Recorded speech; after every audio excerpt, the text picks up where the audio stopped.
Crowfoot, and I get to lead the California Natural Resources Agency.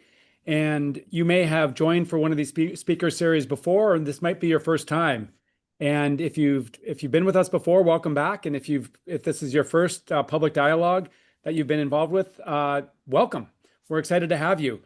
Today, we are, of course, unpacking all things earthquakes, and we have a really dynamic panel to share with you today. And I'm looking forward to jumping in. But I first wanted to wish everybody a happy Latino Heritage Month. And I think we're going to bring up a slide. Across our agency and the Newsom administration, we are really proud to celebrate the diverse cultures and heritages that make us uniquely Californian and uniquely American. And so for the last month, we've been celebrating Latino heritage through both virtual discussions like the one we're having today and in-person events. We actually have the Latino Heritage Month runs from mid-September to mid-October.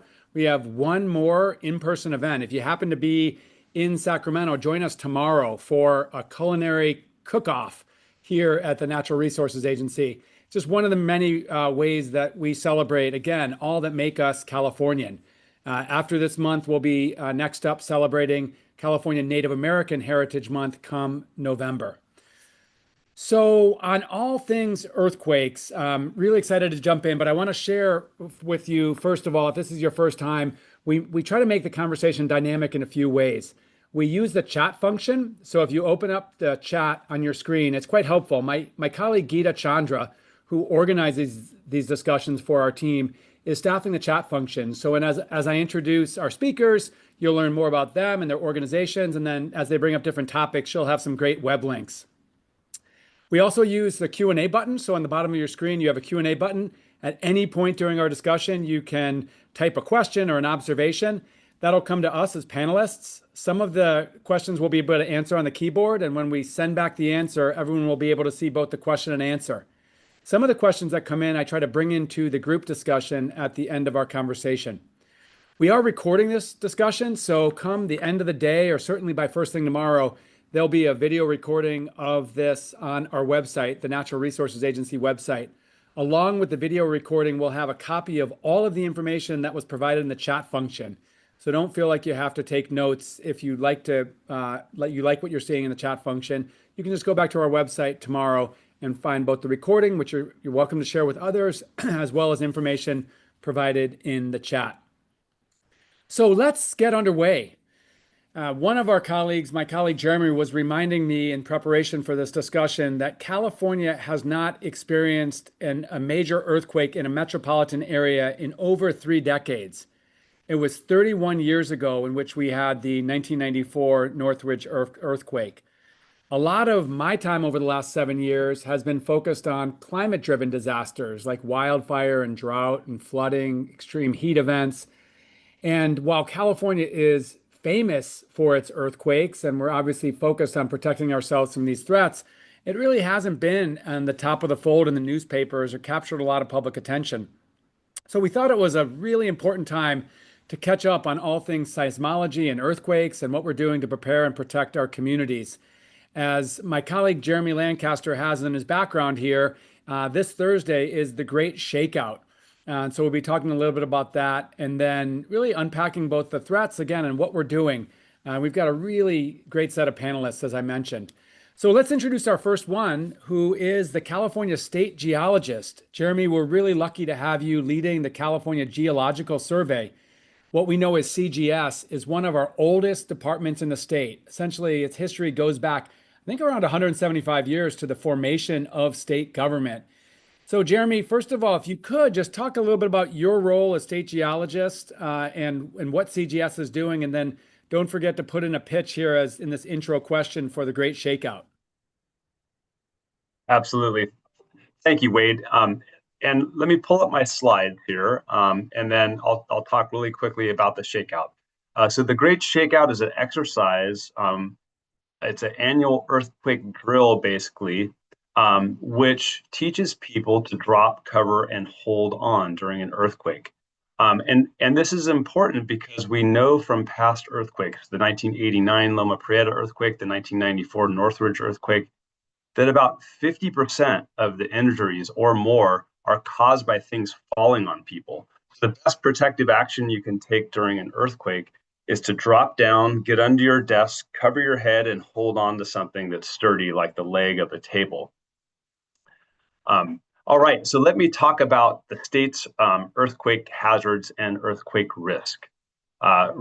California is one of the most geologically complex states and seismically active states in the Union. We have 7 active volcanoes, we have landslides, we have tsunamis, we have thousands of miles of active faults, and just about every natural hazard known to humankind. We are not the first, but the second most seismically active state in the Union, behind Alaska. But because we have about 40 million people in the state, we are #1 in seismic risk. Our annualized earthquake losses are about $10 billion per year. That's roughly 66% of the country's seismic risk. And a single earthquake event, a major earthquake in a metropolitan area, can cost hundreds of billions of dollars. Next slide, please. We've had since 1769 about 76 earthquakes larger than magnitude 6 within the state. That's what that map on the left depicts. On average, we have a magnitude 6 about every 2.7 years and a magnitude 7 about every 9 years. The graph on the bottom right depicts the magnitude and frequency of earthquakes between 1800 and the year 2000, so about 200 years of history there. Relatively regular looking profile there. The point here is that geologists and seismologists use our understanding of earthquake history kind of like a hydrologist would use a stream gauge or a rain gauge to understand that history. And that data allows us to prepare models that depict the likelihood of earthquake hazards throughout the state. Okay, next slide, please. So what causes earthquakes and where are they more likely? The scientists have known since the 1960s that the Earth has tectonic plates that move around on the Earth's mantle. And where those tectonic plates come together is where we have earthquakes. So in California, the North American plate comes together with the Pacific plate. And that boundary is what we call the San Andreas Fault. Earthquakes occur along that fault and subsidiary faults because the Pacific plate is moving to the northwest about 2 inches per year horizontally faster than the North American plate. And so that causes strain to build up in the rocks. And over time, the rocks break, generating an earthquake, which radiates that ground motion, that energy outwards away from the epicenter, causing the ground to shake. So the San Andreas Fault, you can see on the map on the left there, it traverses the state for about 800 miles from the Sea of Cortez, Salton Sea area, all the way up to the northwest to the Cape Mendocino area. And that area we call the Mendocino Triple Junction. To the north there is the Cascadia subduction zone. That is a different kind of plate boundary. That's a convergent plate boundary. The San Andreas is a transform plate boundary. The Cascadia subduction zone is where oceanic plates, the Juan de Fuca and Gorda plates, are actually pushing under the northern part of our state and then Oregon and Washington, and is really what causes the development of volcanoes over time. So we have all those active volcanoes. Mount Shasta is one of them. The San Andreas Fault has generated major earthquakes in its history. A couple notable ones there. The 1857 Fort Tejon earthquake, that was a magnitude 7.9. That earthquake shifted the ground horizontally 30 feet. So imagine if you're standing on a 2-lane road and you're looking across and there's a fault that shifts the ground 30 feet, you would not see the road anymore. The road would be out of your view. The 1906 Great San Francisco earthquake, that was a magnitude 7.8, 7.9. The earthquake and subsequent wildfire in San Francisco basically destroyed the city. And we learned some lessons from that earthquake. Scientists learn lessons from every earthquake. What we learned from that earthquake is it's not just ground shaking that causes damage, it's other types of earthquake ground failure. Those are things like seismically induced landslides, or what we call liquefaction, which is when you have loose saturated sediment that is subjected to that strong shaking.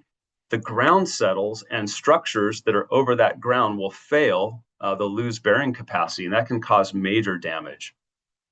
The Cascadia subduction zone off to the north part of the state is capable of major earthquakes on the order of magnitude 8 and 9. We actually know from native cultures, their oral history, that there was a major earthquake on that Cascadia subduction zone. And we know from studies off the coast there that earthquake was about a magnitude 9. It ruptured almost the entirety of the Cascadia subduction zone all the way through Oregon and Washington, and generated a tsunami that was documented in Japan.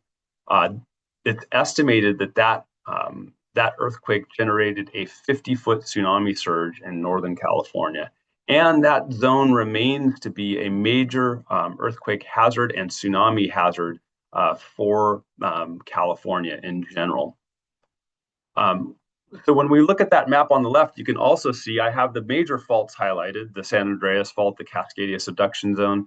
But you can also see other faults on that map. They're highlighted in yellow and red, very thin features on that map. Those are all active faults. They're all related to the San Andreas system and the plate margin that we're on. So it shouldn't come as a surprise that 70% of Californians live within 30 miles of an active fault. The map on the right depicts the earthquake shaking potential with a little over a 1% chance of occurring in 30 years. So about the life of an average home mortgage. And really what it shows is there's really no place in California that's devoid of strong shaking potential. Now that map does not depict one earthquake. It's actually, it takes into consideration all of the faults in the state and that 1% in 30-year earthquake hazard. Okay, it is based, I should also say that map is based on the 2023 National Seismic Hazard Model, which is incorporated into the California Building Code. Next slide, please. So what have we learned from earthquakes? Since 1933, the magnitude 6.4 Long Beach earthquake, the state has learned from our earthquakes by strengthening our seismic codes. One of the ways that we can improve our understanding is by placing monitoring instruments we call seismometers throughout the state. The California Geological Survey has more than 10,000 sensors in hospitals, buildings, dams, and bridges, and also in the ground that allows us to archive earthquake data, like I mentioned before, like a hydrologist would use a stream gauge or a rain gauge. The network leads to resilience in several ways. We use our earthquake recordings to support earthquake early warning. We use them to support the development of shake maps so people can take emergency protective actions and emergency managers can understand where damage is more likely. We use the data to also understand how structures deform during earthquakes so that engineers can design stronger buildings and incorporate those design standards into the California Building Code. And finally, we use those sensors to support the rapid return to service of structures after earthquakes. So for example, you see the photo of the Golden Gate Bridge and the schematic of the Golden Gate Bridge. We have 122 sensors in that bridge. And with the state's real-time monitoring system, we can detect earthquakes, understand whether or not the earthquake has shaken the structure over a damaging threshold, and send that information to the bridge engineers so they can make a rapid decision as to whether to close the bridge or keep it open. And that allows the building to be returned to service rapidly. Just to close, the future is bright because we can leverage this network of real-time sensors throughout the state to inform the California Building Code. We have the best seismic design code in the world, but it can also help building managers understand whether or not their structure has gone over a threshold, allowing them to take action after an earthquake, return their building to service, or plan an evacuation. This leads to community resilience and seismic resilience overall. And that is all I have. I thank you. Hey, Jeremy. Yeah, thanks so much. I want to ask a few basic questions. And I imagine, gosh, we're joined by almost 200 people here. There's going to be earthquake experts watching. But for those who aren't, I'm interested to just have you remind us, like, what's this, like, how does tsunami work and where in the state is, at tsunami risk? I've always been fascinated by the Richter scale because it seems like, just a few points between 6.5 and 7.9 are so big. So maybe start with those two questions. Oh, sure. Yeah. So we have local tsunamis that can be generated on that Cascadia subduction zone. And that occurs because when we have a rupture of that zone, it pushes the ocean floor up. It displaces water upward, which creates a wave at the surface. And so our hazards there are local in that Cascadia subduction zone. And then also we talk about the Pacific Ring of Fire, Japan, the Aleutian Islands. There are similar settings that can generate tsunamis. Which is helpful.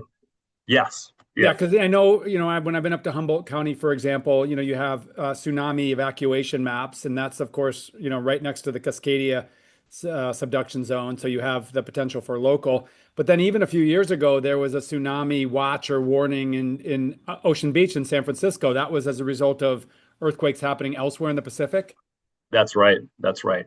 Yeah, and we work with the Governor's Office of Emergency Services and the National Weather Service to prepare communities for those tsunami advisories and warnings. Yeah, and we're going to get into that in a little bit. But my question about the Richter scale, well, Yeah. it's such a strange numeric measurement. Yeah, it is, and I think the best thing to say there is that for each magnitude step in the Richter scale or the moment magnitude scale, which is the scale we use today, there's basically a 33 times increase in energy release. So if you the best way to liken this to is a strand of spaghetti. If you take a magnitude 5 earthquake, it's one strand of spaghetti, right? You can break it easily. A magnitude 6 is now 33 strands of spaghetti. That's a whole serving of spaghetti. Try to break that. That's a lot more energy to release that. Well, a magnitude 7 is now more than 1,000 strands of spaghetti. Try to break that. That's the relative energy release that you see. Wow. Yeah. Last question before we move on. Is there any way to predict earthquakes? In other words, I mean, the big question is, when can we expect the next quote unquote big one? Where can we expect it? I mean, I think I know the answer to this question, but it's worth asking. Yeah, the science community has not been able to predict earthquakes in a defensible way. But we can look at the history of earthquakes, document that history, and develop probabilistic models, statistical models that allow us to forecast the likelihood, which is not perfect, but that's what we have now today.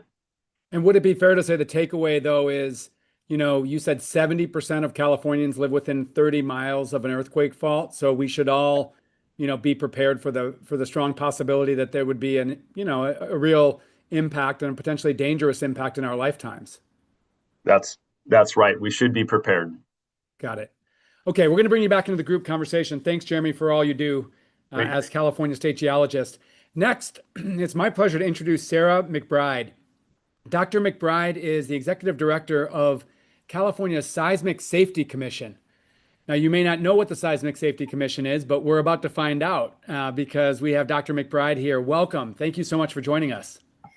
Thank you so much, Secretary. I'm going to be talking about a few things today. One of them is about my new role as the Executive Director of the Seismic Safety Commission.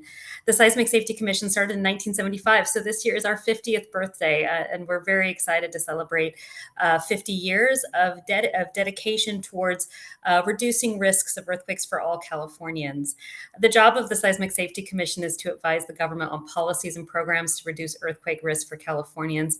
And we do this by investigating earthquake earthquakes, researching related issues, and conducting public hearings. We also provide policy direction for state and local agencies, evaluate earthquake damage, and recommend strategies to protect life and property for seismic hazards. Our key functions are policy guidance, research and investigation, risk reduction recommendations, legislative reviews. We hold public hearings, and we do public education. So we promote public education and awareness to help communities build resilience against earthquakes. I'm also going to cover a couple of things as part of my previous job. I'm actually a researcher. I'm a research social scientist. So while Jeremy and the California Geological Survey, they're very integrated and interested in how the earth behaves, I'm very interested in how people behave in earthquakes and in response to earthquakes. And that's one of my specialties as a social scientist. And one of the questions that was asked to me is, why do people struggle to prepare for earthquakes? And we've really drilled it down to a couple of things. First of all, is that evidence suggests in California, and the research that we've done, is that people think about earthquakes all the time in California, and they are concerned about it. But in the grand scheme of things, it's not that people don't want to prepare for earthquakes, it's that they're very busy doing other things. And those things are taking priorities for them rather than doing the work that's required for preparing for earthquakes. Now, earthquakes behave in all kinds of different ways that make it a little bit interesting in terms of preparing for them. Like you can do structural preparedness, for instance, making sure that your foundations are attached to your house so you make it structurally sound, but also preparing for issues around critical infrastructure, around water and sewage that are impacted in the subsurface that may not be impacted by other hazards that Californians face. So there's some unique attributes of preparedness that take a little bit more time and effort than maybe other events that or other hazards Californians face. The other issue that we're facing is experience. And, Jeremy and Secretary, you have brought this up already, that it's been a long time since we've had a large damaging urban earthquake in the state of California. And thank goodness, none of us want that to happen. But the lack of experience, plus people experiencing smaller earthquakes and thinking that's more normative and there may not be another larger earthquake, it can give people the idea that earthquakes are perhaps just not a big deal to prepare for, and therefore they go down the list of priorities. So that's some of the reasons why people struggle to prepare for earthquakes. The other aspect of my research that I worked on a lot when I was a researcher is, why do drop, cover, and hold on? Why do we say that as social scientists? Why is that important? Well, first of all, drop, cover, and hold on has been the dominant protective action recommended since about 2008, since the Great Shakeout started. And it's considered a good protective action because it reduces movement. And we know through a variety of injury studies in California and the large urban earthquakes that happened, particularly Loma Prieta in '89 and the 1994 Northridge earthquake, that those injury studies revealed that you're twice as likely to be injured in an earthquake if you're inside and you're moving around. That meant that most injuries that were recorded and sustained and treated for were movement-based injury because people were moving around trying to do things.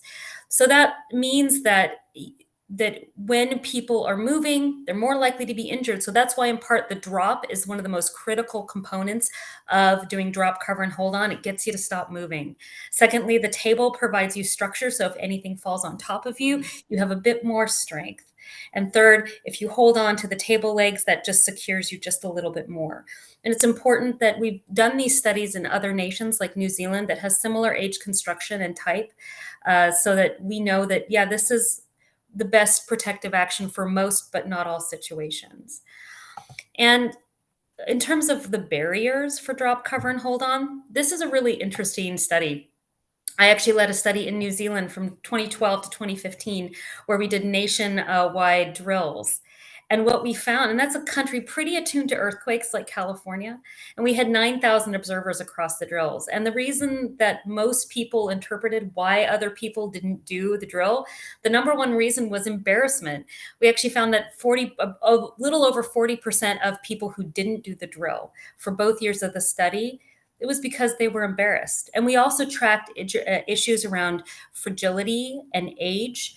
as well as another surprising finding, which is that the caretakers of children tend to focus on the safety of children first before their own safety. It's that whole people are putting the mask on the children first rather than themselves. And those caretakers can include parents and teachers.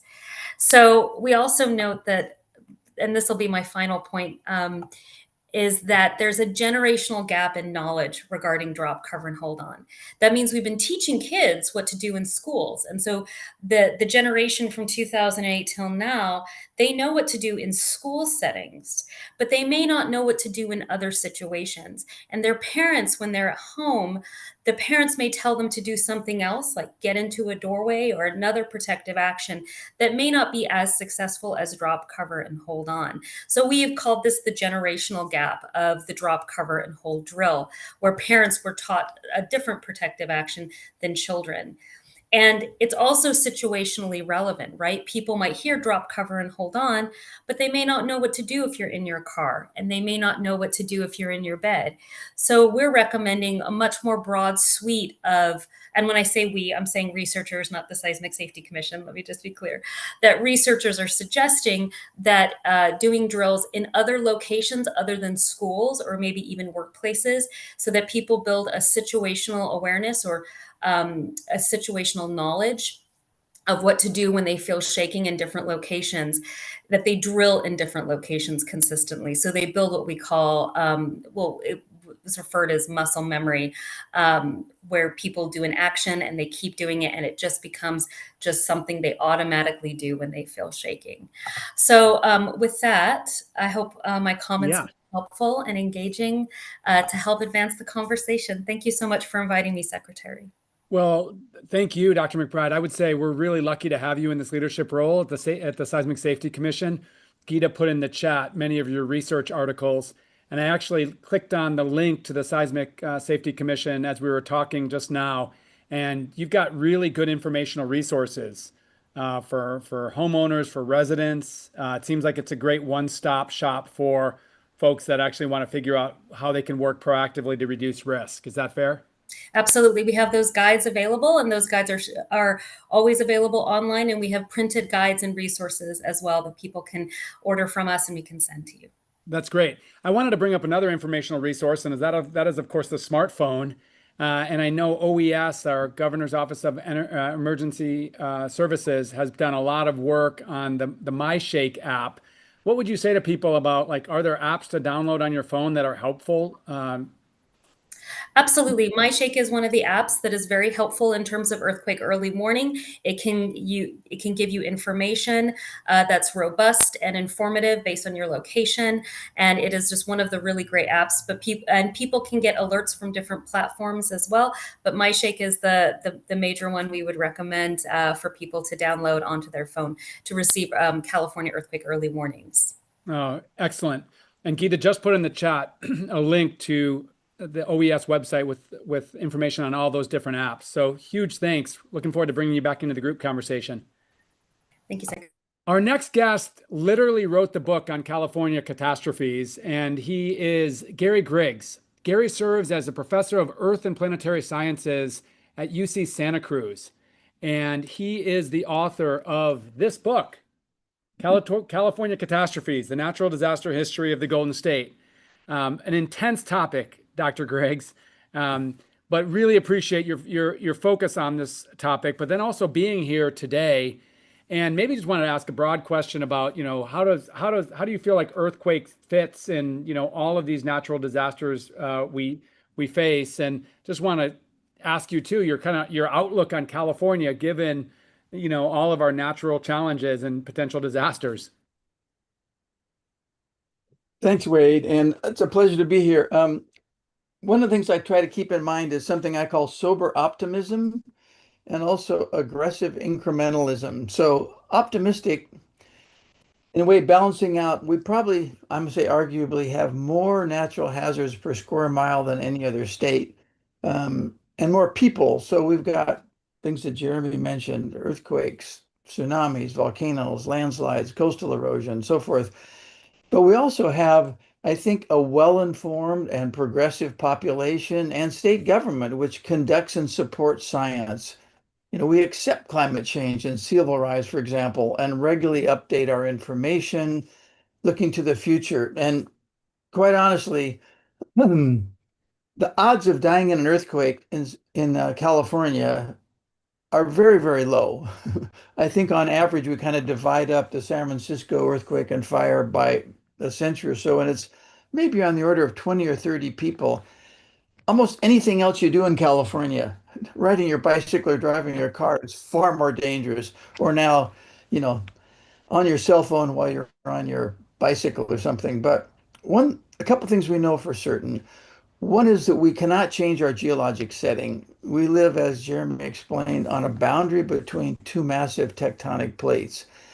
We cannot change that. And the San Andreas Fault, which you can see from the ground or the air, is not a little tiny crack, but it's a major boundary between virtually the entire North American continent and the Pacific Ocean. So a lot happens there. And in the Bay Area, it's maybe 25 or 30 miles wide because we've got the Hayward-Calaveras Fault splitting off on the east and the Sangre-Groya-Hoscari on the west. They're all active, and we can expect future earthquakes.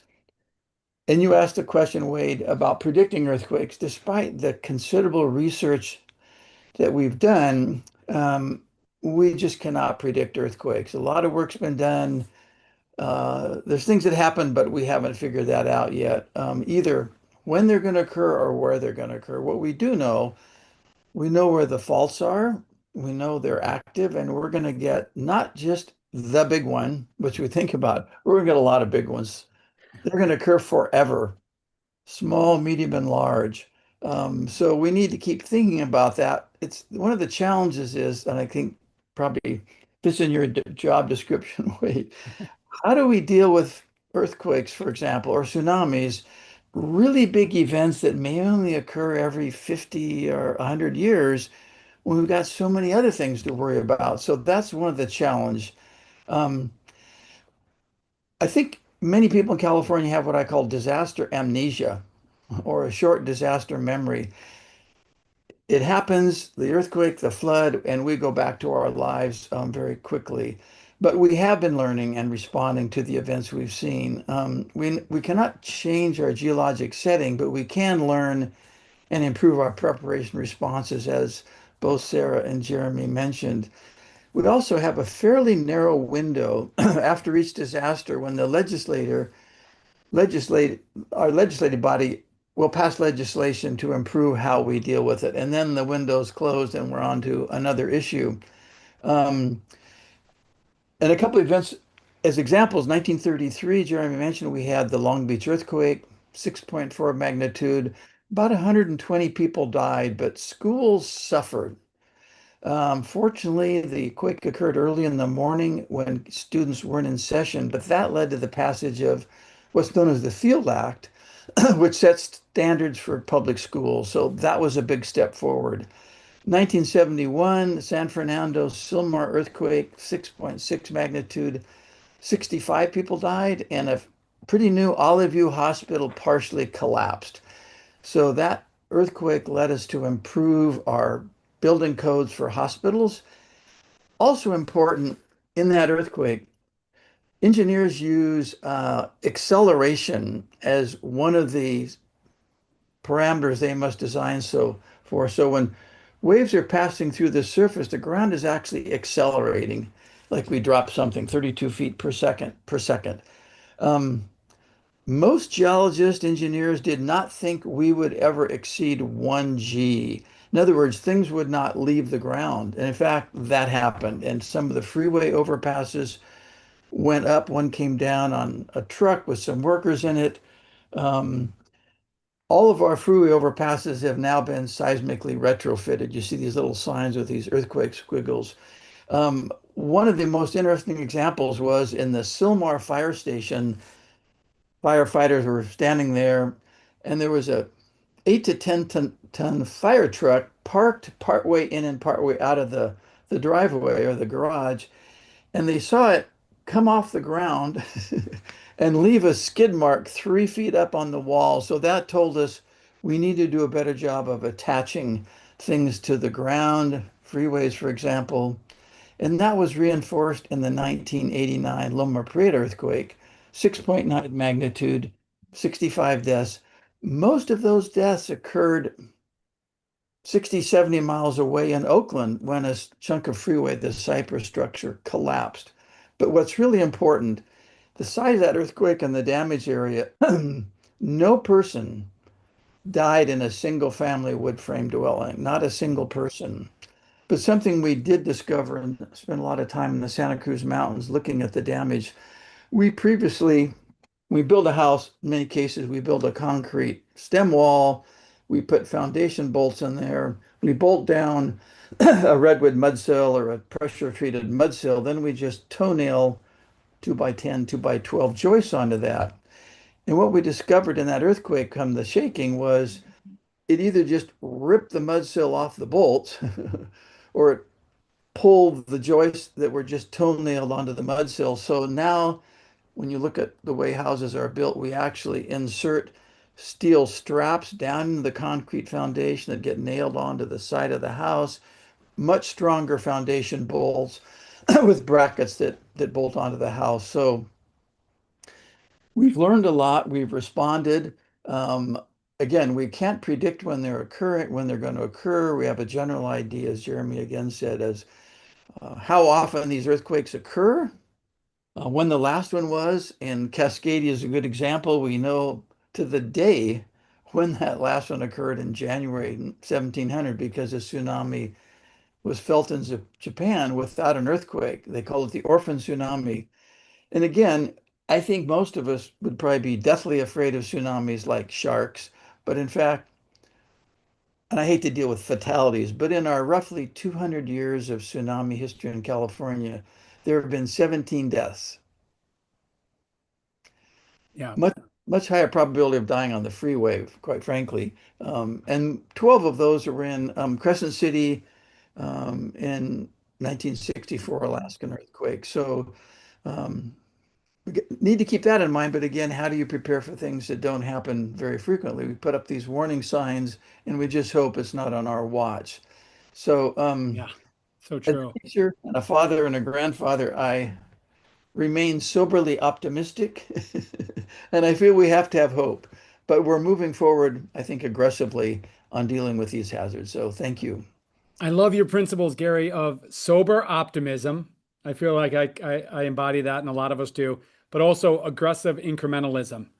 And one of the things I love about your book is it really takes the long view of California catastrophes and how we've reacted. And I've also experienced that political window or policy window of opportunity after an event, whether it's a drought or bad wildfires or earthquake, where policymaking gets done. So huge thanks for all that you do and for being an independent voice on these issues, for holding us accountable in government, and then also helping everybody understand just why we can still live in California, even amid it being such a disaster-prone state. So our last panelist that we're going to that I have the pleasure of introducing you to is Ron Gong Lin II, and Ron is a writer for the Los Angeles Times. If you're somebody who follows earthquakes, you probably follow Ron over the years because he's written a lot on earthquakes and earthquake science.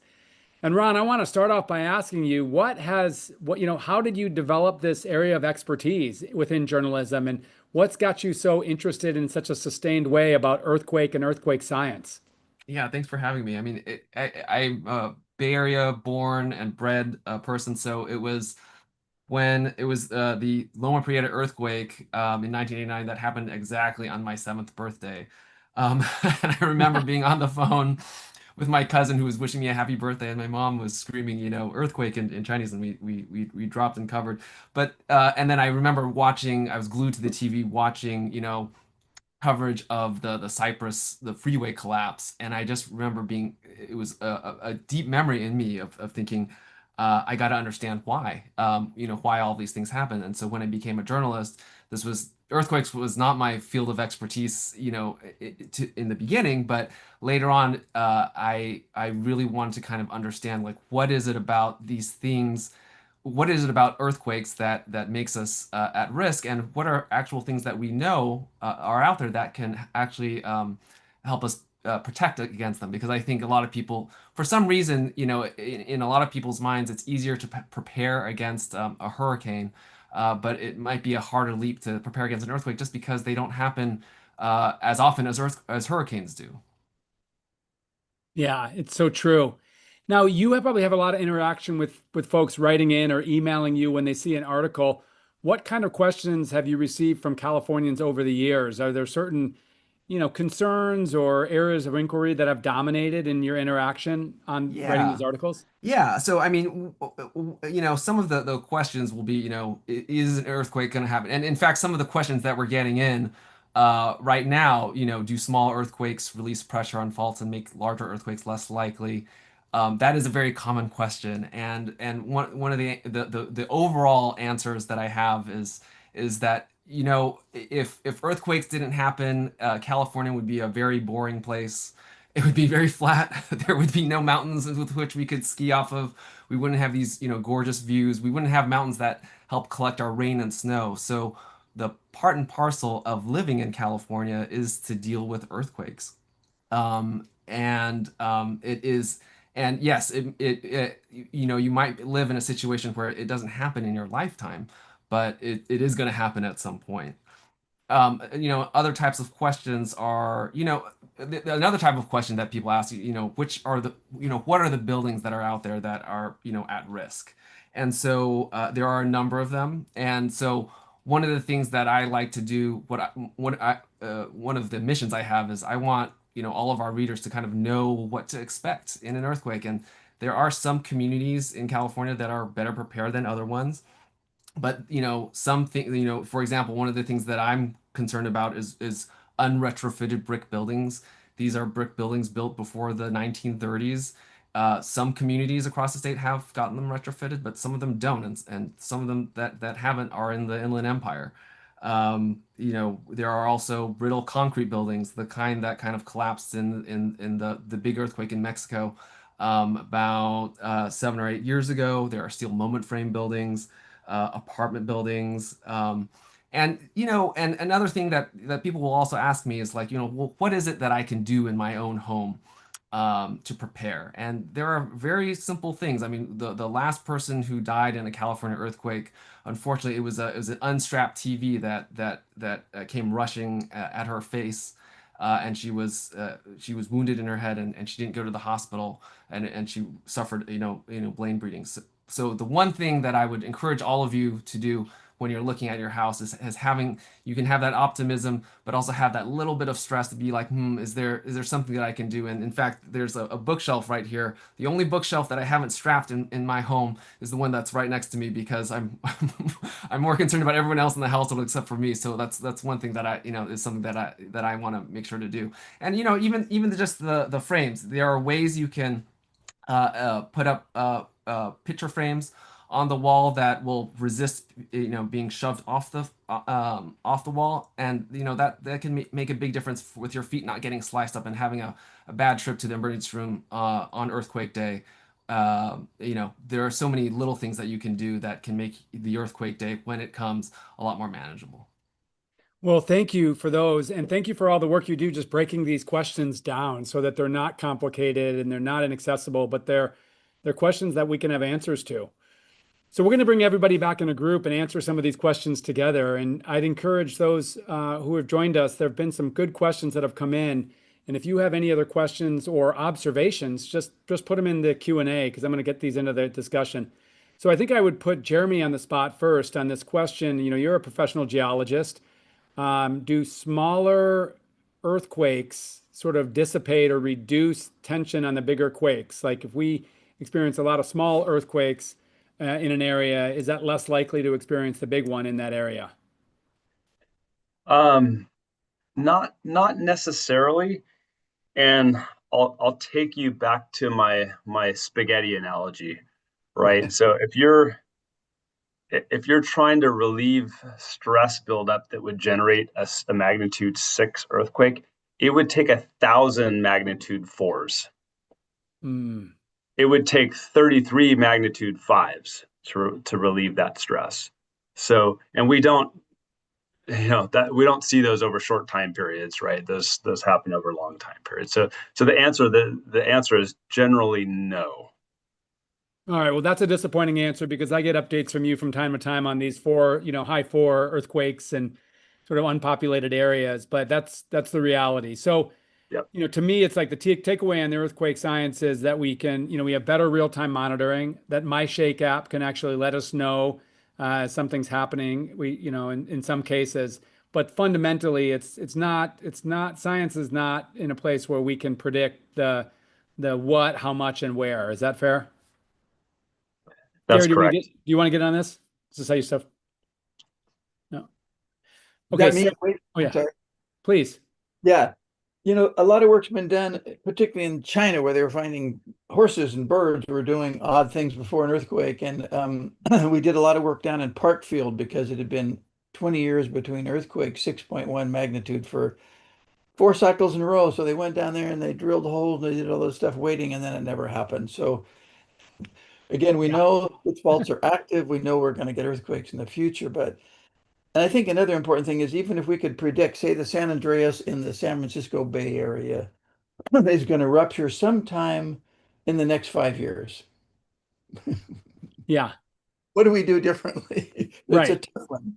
Not only when, but like where and who's, and what communities are hitting, experiencing the most impacts. Right. But one thing we do know scientifically, not related to climate change. Is that fair to say? Right. Yeah. So, Sarah, I want to ask a question of you. One of our participants, Vicky, asked a question. We spend 6 to 9 hours of our day in bed, and she asked you, what do you do if you're in bed and you experience that quake? And then I wanted to add a second question: is what do we do if we're driving? Some of us are spending a lot of our time in our cars. So, can you just, in layperson's terms, give the best shot at answering both of those? Well, first of all, these are tremendous questions to ask because not all of us are sitting at desks that can just dive under quickly, or we have a table straight at hand where we can go under or do drop, cover, and hold on. And Vicky is correct. The protective action for going, if you're in bed, is to stay in bed. Don't try to, you want to reduce the amount of shaking movement during shaking as much as possible. That is a really critical thing. So don't get out of bed. Lie face down, protect your vital organs, cover your head or neck with a pillow if you can. Keep your arms close to your head as possible while you hold on to your head or neck with both hands until shaking stops. You're less likely to be injured by falling or broken objects. Make yourself small, make yourself a small target if you can, and just, hold on and don't get out of bed if you can. And then if you are driving, the recommended action is to pull over on the side of the road, stop and set the parking brake down, and avoid overpasses and bridges, power lines, signs, trees, anything that could fall on your car. Stay inside the vehicle if you can until the shaking stops, and then proceed carefully by avoiding any kind of fallen debris, cracked or shifted pavement, or emergency vehicles. And you want to move to that side to get it out of the road so that emergency vehicles can go ahead and access and get through if you can. And you want to make sure that you're stopped or slowed down. And if power line falls on the car, stay inside until a trained person comes and removes the wires. There is a great Earthquake Country Alliance, or earthquakecountry.org. There's 5 steps. There's 7 steps to earthquake preparedness.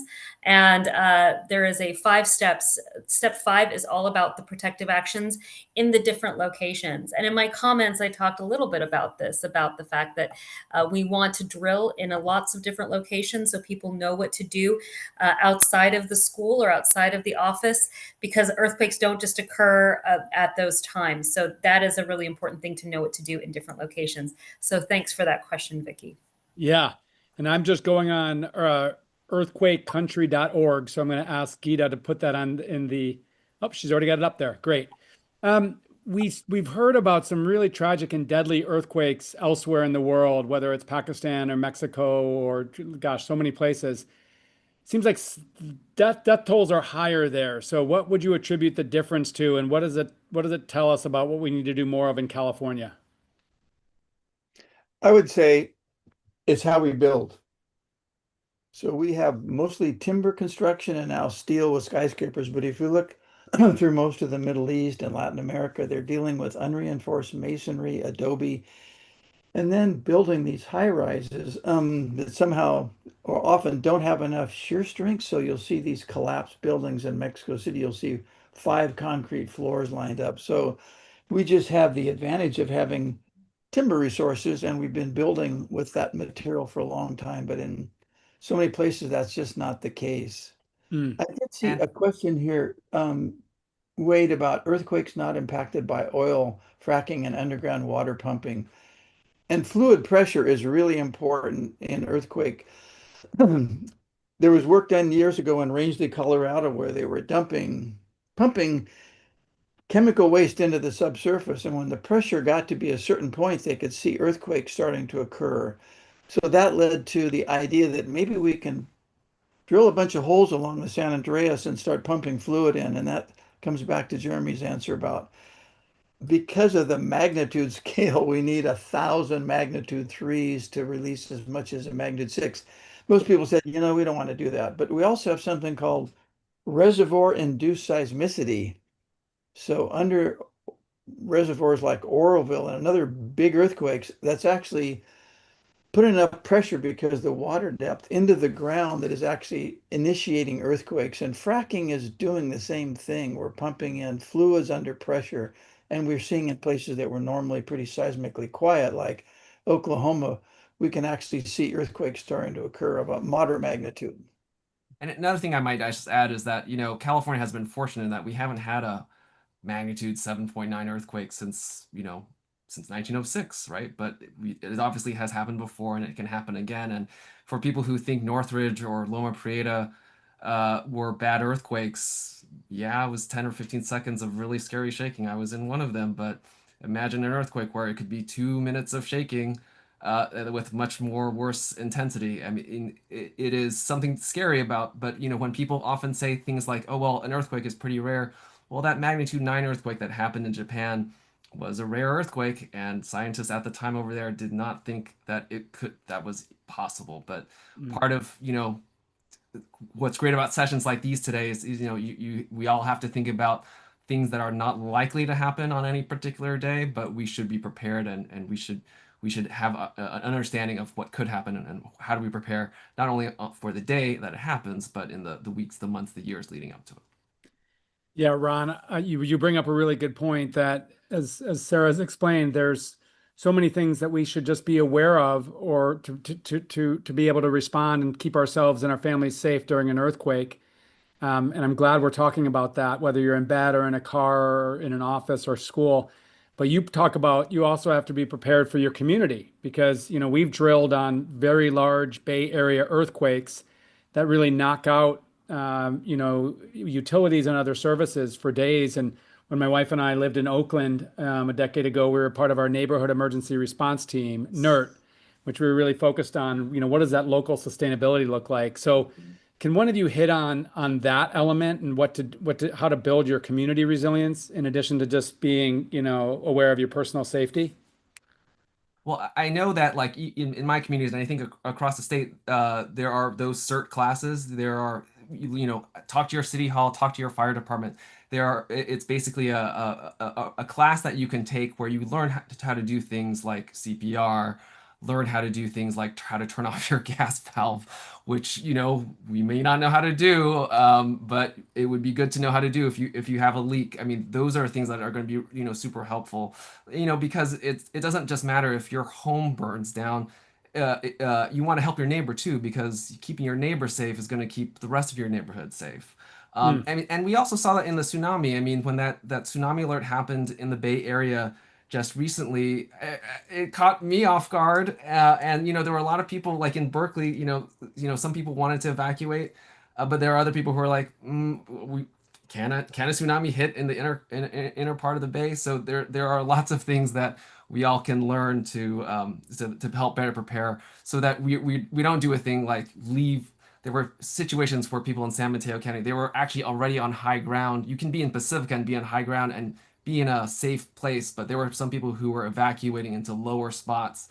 Not the good thing to do. So there's still more things that we can do to better prepare, so that whether it be an earthquake or a tsunami. It's so true, and just drilling that into everyone so we understand. I grew up in the Midwest where it was all about tornadoes. And, it was scary, but we knew, to get down in the basement, we knew what to do. And so that's what we're really working to ensure that all Californians know, whether they're 70 or 70 years old, right? To be able to do. Yeah, and sometimes it's the younger people who have a better time knowing it. Sometimes when we looked at studies when the National Weather Service has looked at studies about floods, sometimes it's those 50, 60, 70-year-olds who are like, well, flood has never happened here, and then they evacuate almost too late. And so it's these sessions like these that are super helpful. Absolutely. We're coming to the top of the hour, and this has been a fascinating conversation, and hopefully as fascinating for everybody else, but certainly for me. I've learned a lot. Jeremy, I want to maybe ask you a last question, which is, we didn't talk a lot about the California Geological Survey, but that's the department in state government that's focused not only on earthquakes, but other hazards. You've been embedded into the State Operations Center during big floods because you guys have really good information around where there may be landslides, et cetera. What else should we know about, seismic threats beyond just earthquakes as we conclude this discussion? Well, yeah, beyond earthquakes, all natural hazards, the California Geological Survey has a role to evaluate and respond to those, and we support our emergency services, our governor's office. In a changing climate, in a warming climate with rainfall intensification, we anticipate, larger and more landslides, flash floods, and debris flows in burn areas. Those are going to become just more of a commonplace thing. And so we're there. We have programs, we have staff to support local communities in those efforts. Across the board, whether it be tsunami response, response to other natural hazards. We activate. We send teams to the field to evaluate continuing risk, and we communicate that information to the Office of Emergency Services. Ultimately, trying to support community resilience, recovery resilience. Well, listen, it has been a fascinating conversation. We've had, a renowned social scientist, two remarkable earth and planetary science, a geologist, and a journalist. Ron, you bring so much in as somebody who's covering these issues for Californians. Really thankful for the conversation and the work you all are doing. You're seeing a lot of emojis come over the screen here. I really appreciate all the information that we've received in the chat function. My recommendations are check out the Seismic Safety Commission's website for that good information. Go see what's happening at the California Geological Survey. Definitely recommend reading this for the long view for what it's worth. And then Ron, we're looking forward to your next article, but hope you don't have too much to write about on earthquakes here in the next decade. I just want to say again, just a quick reminder, everybody can be involved in shakeout.org. As Dr. McBride explained, don't be the person that's embarrassed to drill or to share with your family. At the end of the day, this big earthquake could strike at any time, and preparation could be the matter between life and death. And so this is why we do this every October and why we're doing it on Thursday. We hope you can participate. Lastly, if you have any questions coming out of this discussion, I'm really glad that we answered, I think, every question that came to us. But if you have any questions that comes out of this specific conversation or suggestions for other discussions we can be having in this format, please hit us up at the email that you see on the screen, secretarysuggestions@resources.ca.gov. Thanks, everybody, for all you do. And remember, everybody, drop, cover, and roll. And join us in the great shakeout here on Thursday. Take care, all.